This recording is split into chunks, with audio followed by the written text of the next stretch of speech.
set of eyes in the classrooms of the most vulnerable students. That's what parents advocated for in Annapolis today. WMAR 2 News' Mallory Safaste was at the hearing and brings us their powerful plea for cameras in special education classrooms. The injuries are disturbing, from broken bones to black eyes. Parents saying this is how their kids came home from school, and they don't know exactly how it happened, and their kids aren't able to tell them. Traumatic stories of children hurt at school. Destiny was wheeled off the bus one day with a broken leg. The second incident, she was hit right above her eye with a hard object where she had to receive stitches.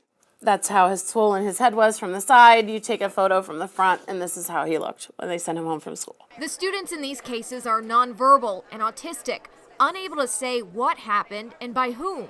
She can't come home and tell me about her day. So if there were anything that went down in the classroom, she wouldn't be able to tell me. House Bill 1292 would give these students a voice through cameras. The proposal requires video recording devices in self-contained classrooms or separate from general education, not permitted in bathroom or changing areas, and can only be viewed by certain parties.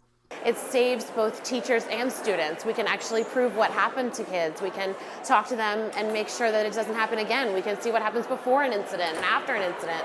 It's just more protection, I think, than anything else, and that's really important. The fiscal and policy note puts the cost of cameras in classrooms statewide in the millions.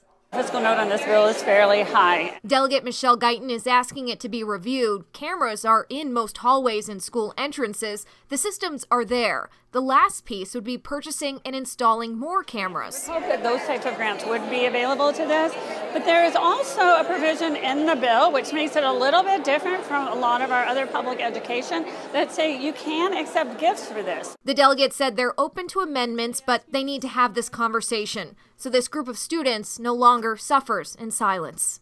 Another incident last year happened. Destiny had a tooth knocked out. The school had to throw away her shirt because there was so much blood.